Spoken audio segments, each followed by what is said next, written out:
A Chuck E. Cheese origin story they don't want you to hear. I've worked the night shift at Chuck E. Cheese for 5 years.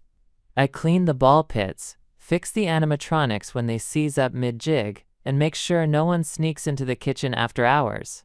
It's quiet work, creepy sometimes, sure, but the pay is decent and the leftover pizza is free. Until last week, I thought I was just a guy with a weird job. Now I know the truth. I'm not even human. Not anymore. Let me explain. The pizza that hums. It started when I bit into a slice of pepperoni during closing one night. It had been sitting under the heat lamp too long. Cheese stiff, grease pooling like amber. But when I took a bite, I heard something. Not with my ears, in my teeth. A tiny hum, like distant machinery. Like voices trapped inside the crust. I spit it out and saw it. Just for a second. A face in the melted cheese. Twisted, stretched, screaming. Then gone. I chalked it up to exhaustion. But the next night, I noticed something strange in the walk-in freezer. The dough was pulsing. The files. There's a basement below most Chuck E. Cheese locations, but we're told never to go in. Fire code reasons. Storage.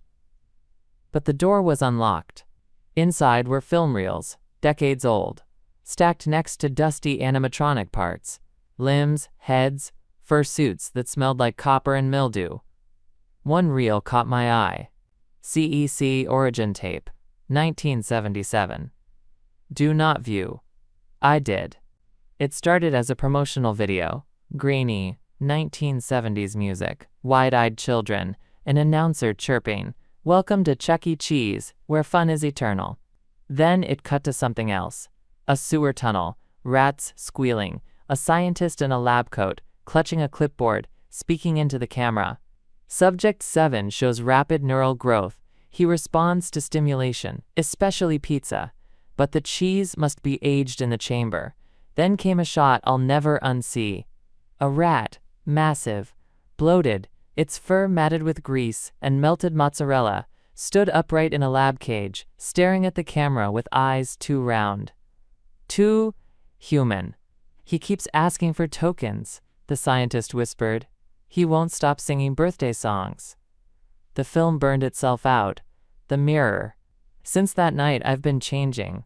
My ears feel soft. Longer. My teeth ache constantly. I've developed a craving. Not for food, exactly. For applause.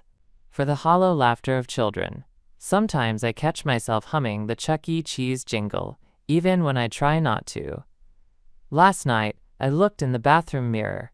My reflection blinked. But I didn't. And then it smiled, with bucked rodent teeth. The truth. I dug deeper. Turns out the original Chuck E. Cheese wasn't a mascot. He was a test rat from an underground Monsanto Showbiz pizza collaboration. They were experimenting with processed cheese laced with experimental preservatives, carcinogenic, mutagenic, and worst of all, paranormal. The cheese wasn't just food. It was a soul conduit. Every time a kid left their slice unfinished, Chuck got stronger. The laughter, the parties, the arcade tickets, it was all a ritual. The E in Chuck E. Cheese, it stands for eternal. Now, I don't sleep anymore. I wait in the dark until opening, humming birthday songs to myself, gnawing on crusts left behind. The manager found a nest of shredded tickets and pizza boxes behind the animatronic stage last night. He asked me about it. I just smiled. "My whiskers are coming in nicely. Come visit me soon. Let me swipe your card. Let me feed you cheese. You'll laugh. You'll play. And when you're not looking, you'll become part of the fun. Forever. Ask ChatGPT."